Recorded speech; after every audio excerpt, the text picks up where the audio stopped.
was somebody that worked in that specific police department for a long time.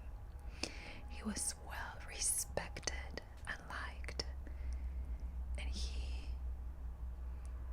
died not only horribly but with no answers of who did it for 31 years. So I'm gonna go through what happened, how it was kind of confusing in the beginning, the horrible work of investigation in the beginning, and how when people work really hard with technology and care enough to dig and dig until they find the truth, it is possible. I'll also explore in the end something that was said in a recent video, that after 31 years, does it matter if he gets caught? Well, I will tell you what I think in the end of this video, but that is something that a lot of people believe. Well, they got away with it because they lived a normal life for 31 years in this case before they were brought to justice. It involves a little bit of military detective work, and I hope that for those of you who've been requested this series of cold cases solved recently, I hope that you enjoy not only the case and the ending of finding who did it, but also the process and the hard work that had to go behind it. So I'm gonna leave you with the case. What happens when criminals scare the authorities? What happens when criminals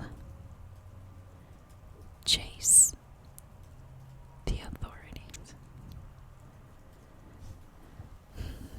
This case is a little bit of both, actually. And it involved a lieutenant, and his name was Joe Clark. He was working for the Washington County Sheriff's Department. This county, though, is located in Marietta, Ohio, which is located 160 miles or so east of Cincinnati, based on the FBI crime data. Marietta is was one of the safest communities in America at the time. On February 7th, 1981, Lieutenant Joe Clark, some people knew him as Joe Ray Clark, but on that particular day, he was watching a basketball game with his wife, Patricia. Joe decided to go to the kitchen to grab something to drink. So Patricia stayed behind, waiting for her husband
husband was on the floor.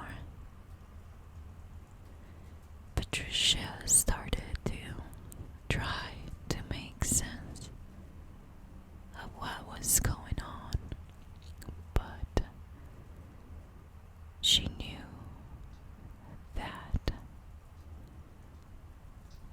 he was having some hard problems for a while, so she assumed that he had a heart attack.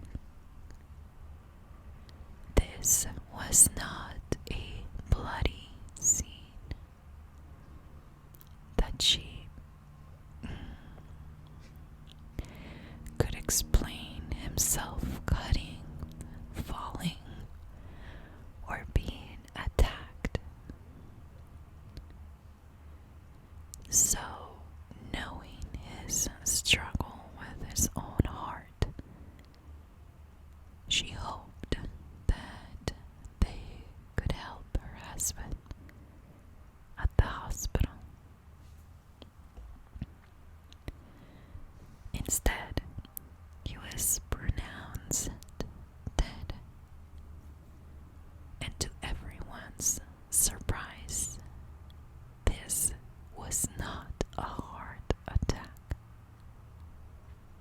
He was shot in the back of his head and wasn't noticeable enough for Patricia to see it. Now, how can this be possible? Who would ambush a lieutenant in his own home? The police immediately secured Joe's house and started their investigation, trying to collect as much physical evidence as they could. All they had to go by was what Patricia told them. And to recap, Joe went to the kitchen. Patricia heard this quote-unquote explosion, quote-unquote pop sound.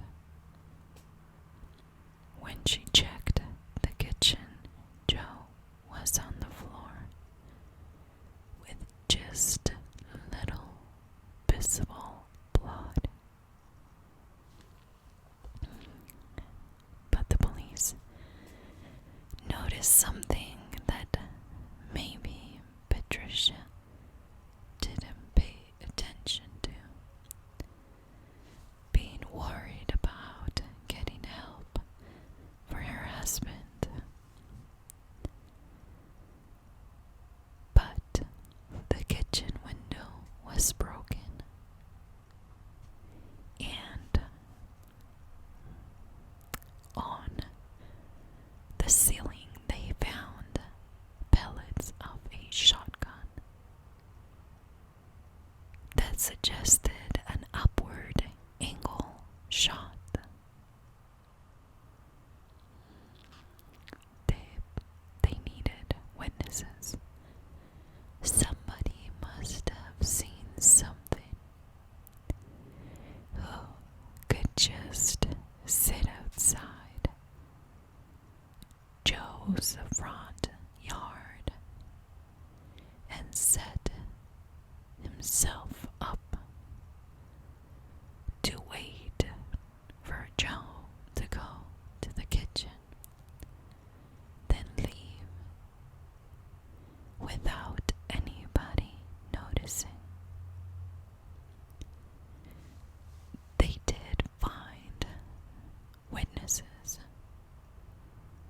and they ended up finding 10.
the side of his face when people was walking by.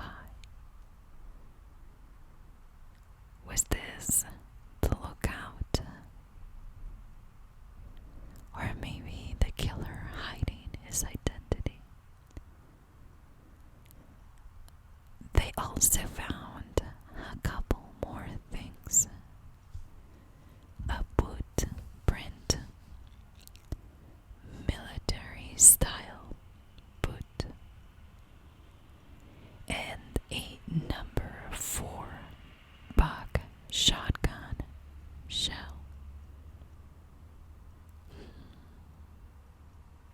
With all that information,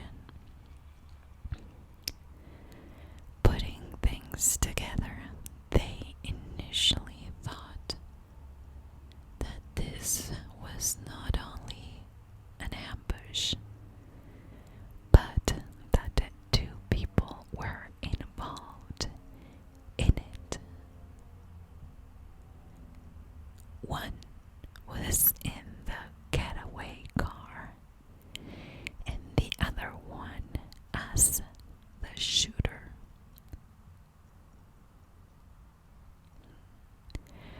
One of the things that I will never understand in this case is how the murder of a police officer, and honestly a very high one in command, was assigned to a rookie. Detective Taylor, who was only 26 years old at the time. He was brand new to the unit. He had no experience, not much physical evidence, and all the responsibility to find out who killed his co-worker, his friend, and his boss. No pressure, right? So they started with what is usually protocol in any investigation. Go through the previous days, weeks, and even months prior to Joe's murder. Was he involved in something that maybe a criminal wanted to shut him up? One thing he knew, if that was the case, on February 5th, so 2 days before he was murdered, Joe had a little press conference saying that narcotics found something in the area and that they arrested and will continue to do so. It was not a specific, we got this guy kind of thing, but some were already in jail. And according to what Joe said, narcotics was on to something big.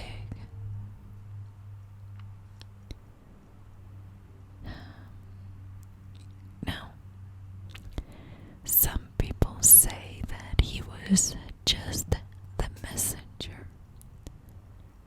Some others in different articles say that he was involved in the investigation. I couldn't find an official source that would say one way or the other. But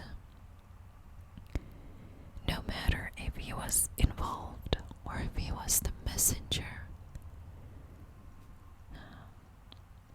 they needed to go through the narcotics investigation. The police did, and ended up in a trailer. When they knocked, nobody answered. So they got in the trailer and they found a guy shot in the head, just like Joe. They did find, unlike in Joe's house, in his trailers, drugs were present. So it seemed like a deal gone bad.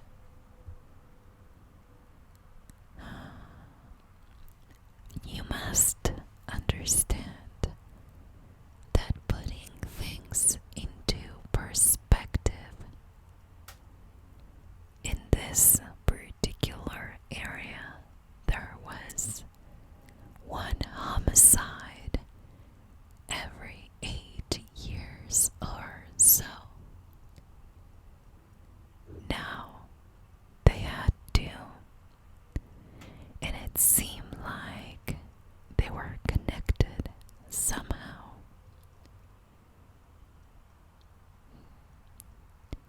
Nothing led them back to Joe. They went through the evidence again, but nothing to tie them together. So they started with the car. The head of the investigation called the DMV, Department of Motor Vehicles, for those that were not from the US and call it a different name. That is the place where they check for cars registered in the area. In this case, no plates, but the make, the model, the colored. Sadly, this was not like a Criminal Minds episode, because when the police were told that were over 4,000 cars like the one he was looking for registered in the area, the lead investigator thought they were way too many to track. If you are a fan of Criminal Minds, or even a fan of crime shows, you know that they narrow the search according to the profile that they come up with. But in this case, the person leading this investigation thought that it was going to take them nowhere. So he decided to continue to question drug users, drug dealers, informants that they work with. But sadly, all he got in return was threats. Drop it or you will die, a note read. So, this young investigator sent his wife and his family away and locked himself in a jail cell with his gun at night to keep himself alive.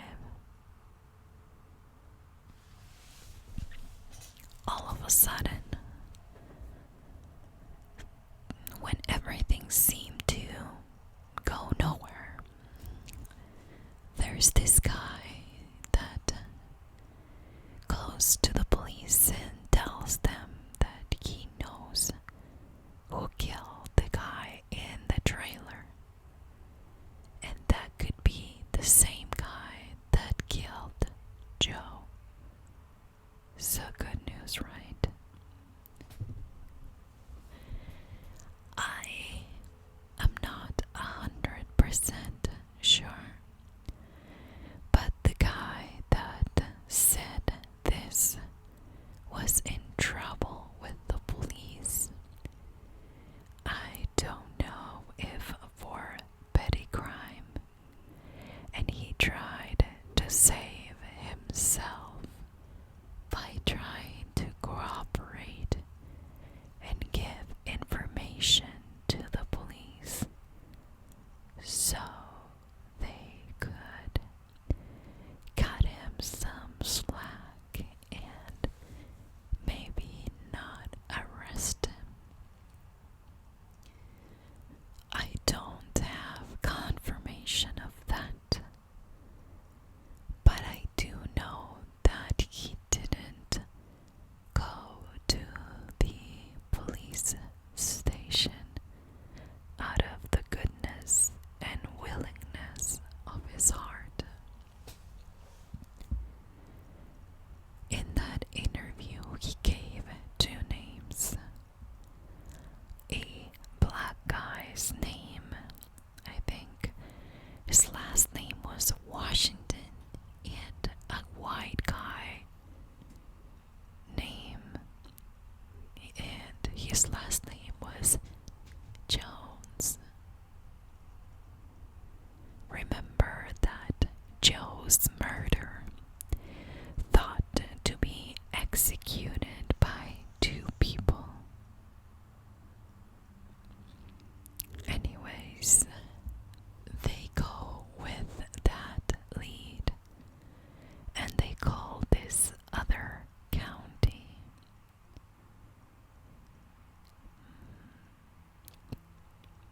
When they wonder about this couple of guys, they say, hey, they're in jail right now.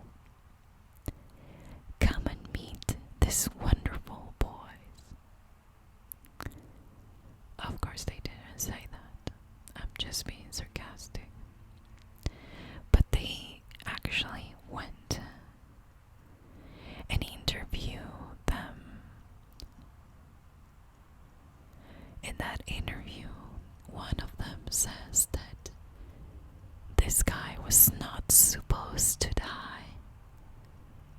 The guy in the trailer, but he was ripping them off. Well, a drug dealer. Okay. And so it got out of hand. They also mentioned this guy, Matt, who set it up. When they mentioned the first and last name of this guy, Matt, the police know exactly who he is. You didn't even have to look up his name in the computer. According to the police in the area, he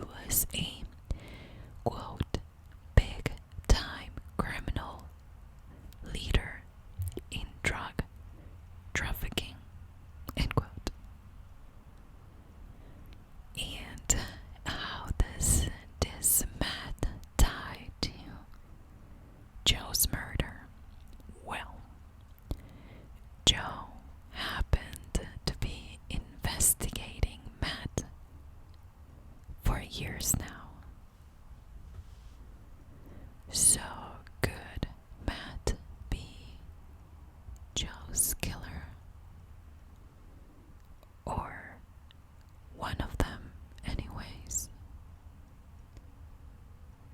Now, let's back up a little bit. Why was this guy, Matt, so very well known? Well, there was an incident.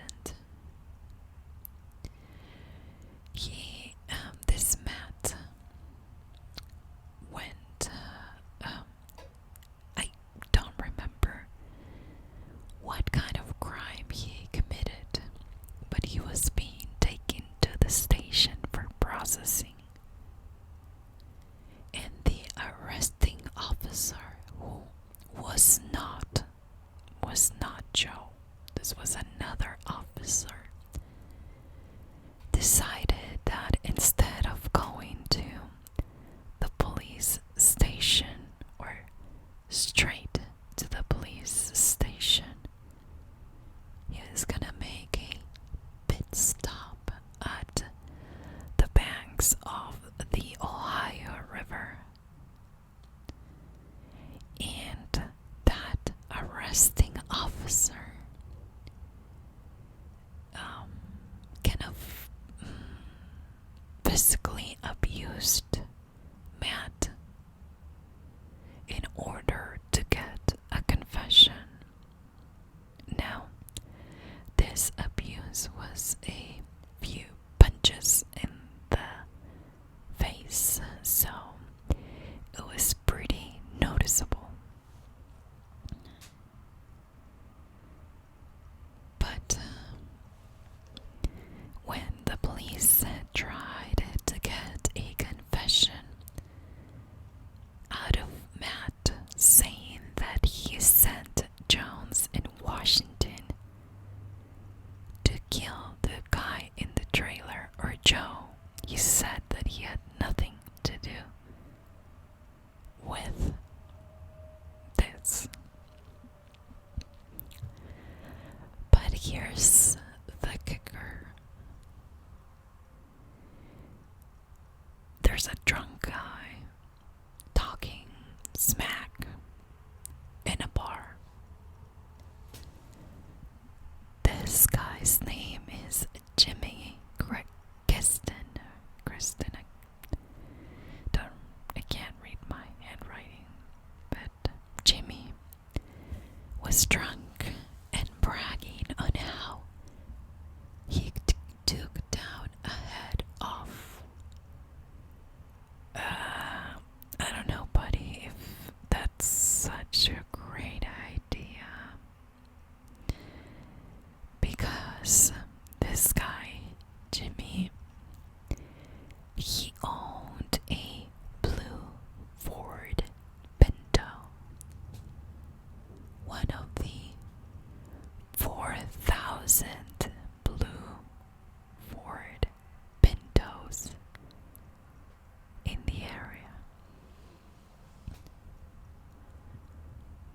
You must understand that time was going by, and this was a cold case that involved a very well respected and loved officer. The detective assigned for this investigation decided to quit. He was having some problems at home with his wife. And to be honest, this was such a cold case. He felt he was not going to solve it.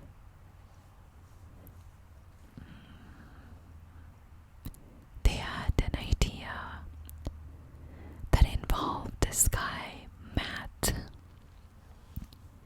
And now they had this Jimmy, drunk, who owned a car like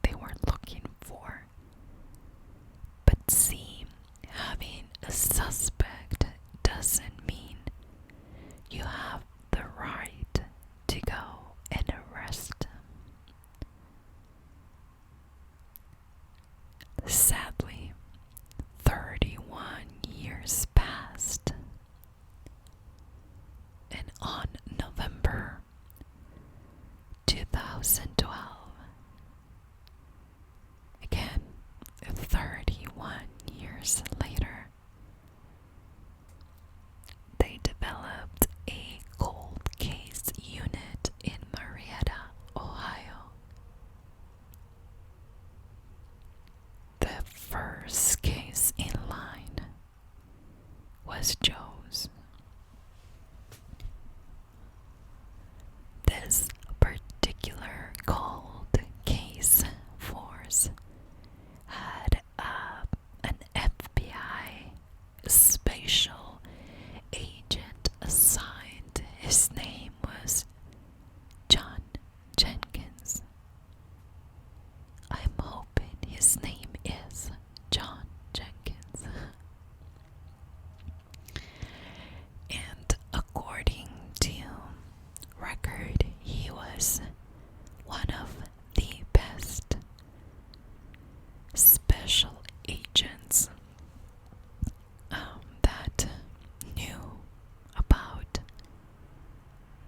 this new technology used by the Bureau. He was also very interested in solving this cold case that right now seemed like a mystery. Now, he was very interested in the shotgun shell casing that they had recovered from the scene. He explained to officers that when you load a shotgun shell into a shotgun, you have to apply a certain force with your fingers, so it is possible that you can leave your fingerprints or some kind of residue there. This is called touch DNA. Kind of touching a weapon fingerprint to try to find a match. They tried it though, and it didn't work. There was nothing there. So they decided to start testing the kind of gun that the killer could have used. But to know the angle, distance, barrel size, and a lot of those details that they needed to track this weapon 31 years later, they needed to go back to Joe's house that for the last 31 years had a bunch of families that lived there. The house was even remodeled several times, but the walls were not moved. So they brought BCI with their scan system and got a 3D image of the house itself. They compared the impact size, hole that left, and according to the record, it was 11 by 18.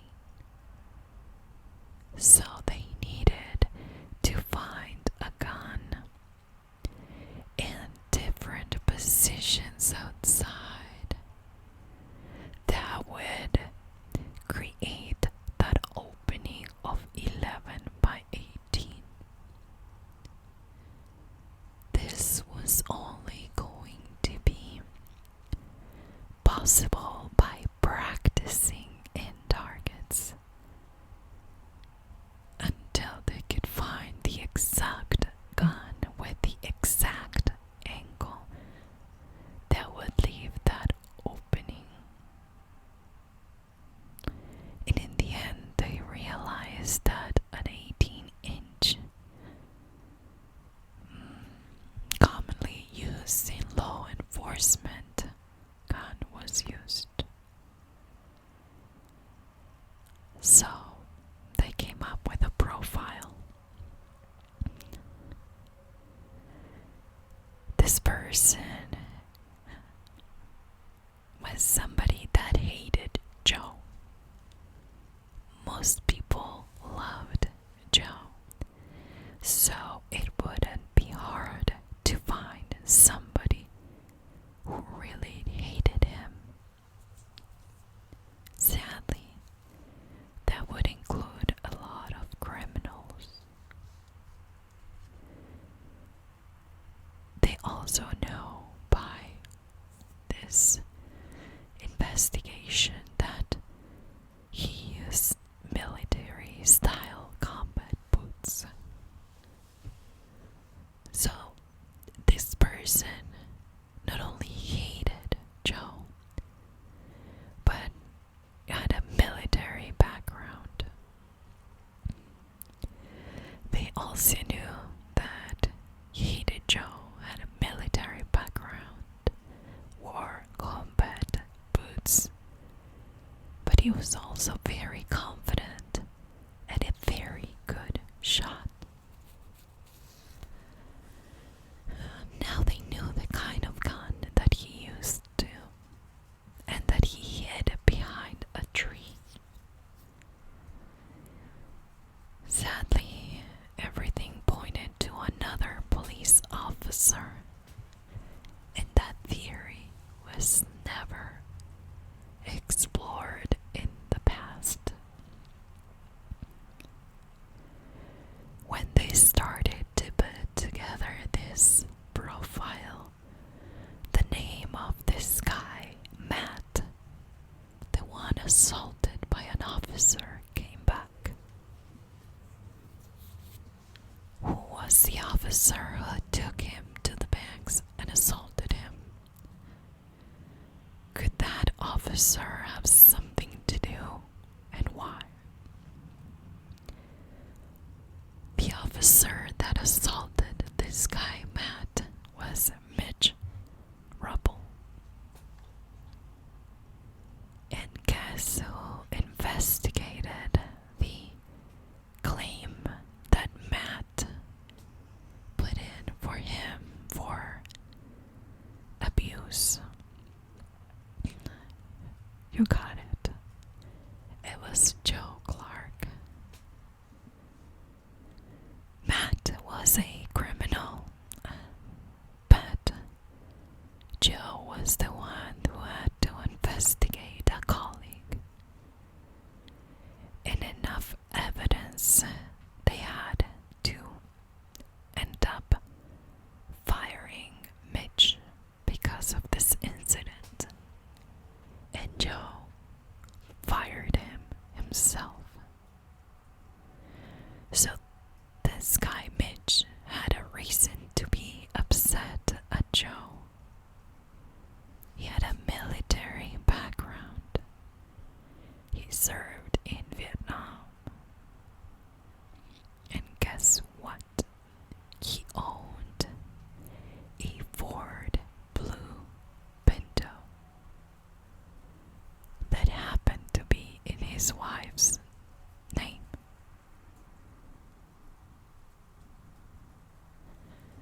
So how do you go back 31 years and ask a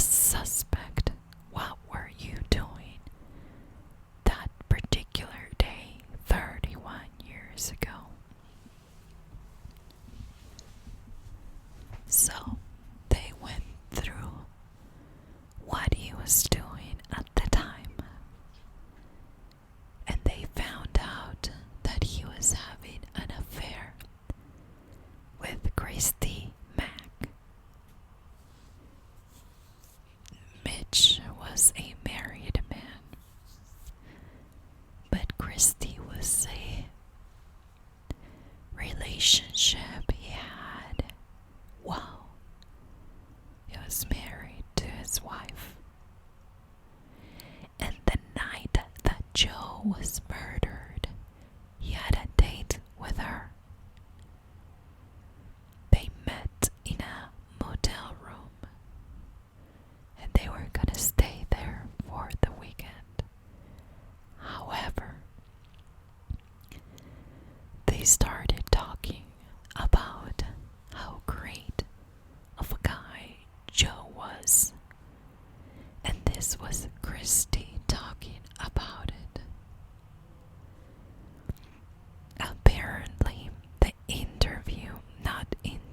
but press release that Joe had 2 days before his murder was on the TV, and Christy talked about how she thought that Joe was such a great guy and so brave to be arresting drug dealers in the area. This conversation was not long. Mitch got up upset and left the motel. Before he left, he said to Christy he would be a better guy if he was 6 feet under. Now, the police having this information, they go try to find him. They do, and Mitch said that he was that night with his buddy Todd Smith, and that he didn't do it. So police brought in this guy Smith while they were interviewing Mitch, but kept him for 4 hours until they finally broke him and he confessed. This guy Smith said that he was in his apartment that night. Mitch showed up and asked for a shotgun and said, quote, "Let's go kill a certain lieutenant." Todd thought he was bluffing, so he agreed to go with Mitch.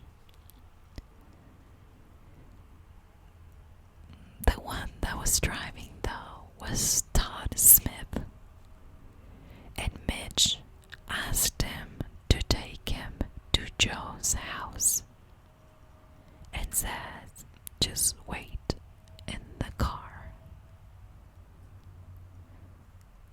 Now it made sense that the one that was in the Ford was in hiding his face was actually this guy, Todd Smith.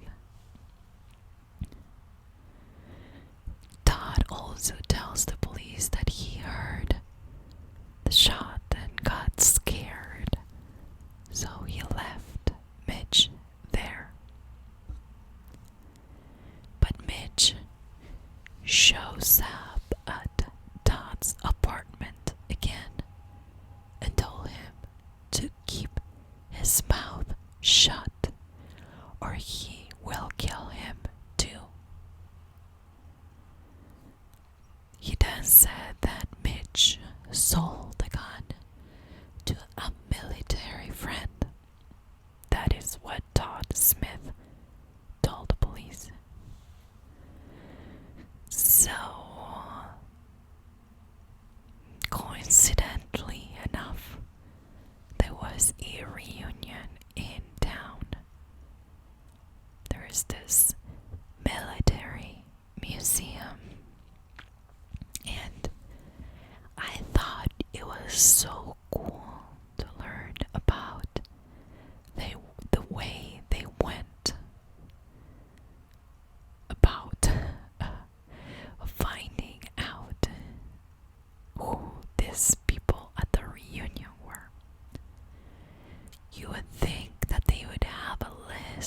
something, but they actually took some kind of, I'm assuming, a camera that has facial recognition, and they got the names of the guys that went to the reunion. By their names, they got the addresses and visit each and every one of Mitch's friends, military friends. Finally, the last guy that they visited said that he bought a weapon from Mitch.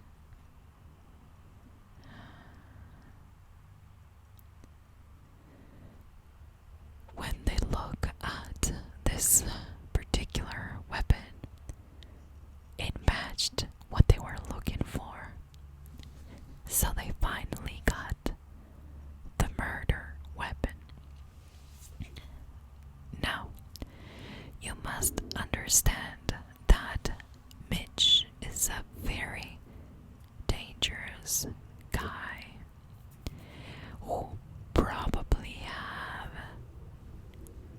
some kind of a PTSD or something. They suspected that he had lots of guns, and if they were going to go to his house to arrest him, that he would resist so he wouldn't have to go to jail.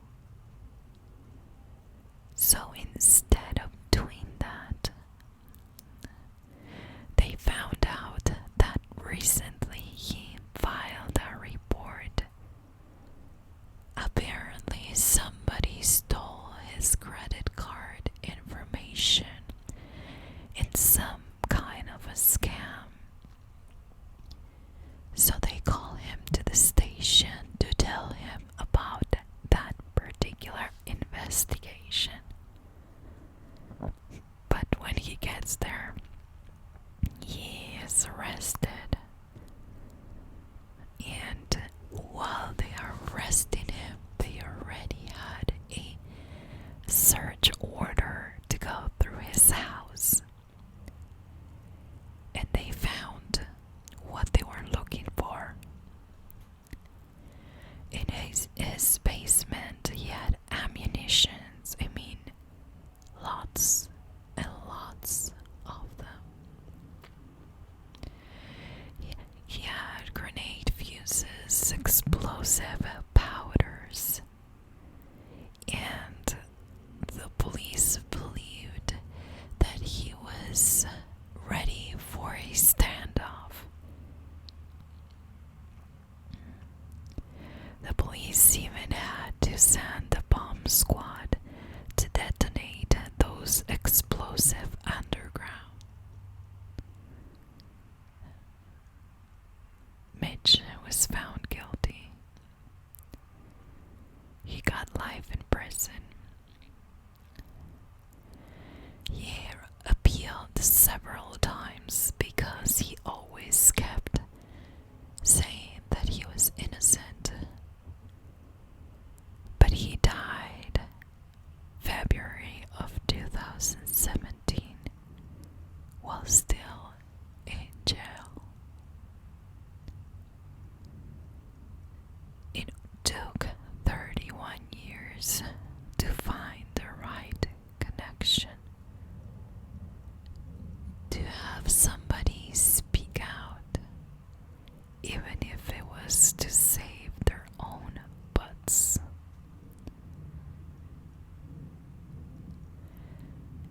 Even after that much time, it gave closure to a case that not only involved the ending of somebody's life and the suffering of a wife and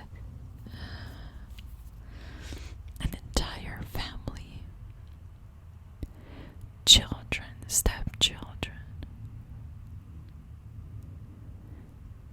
but also it kind of gave them that feeling of we got it to the police, who for so many years, even though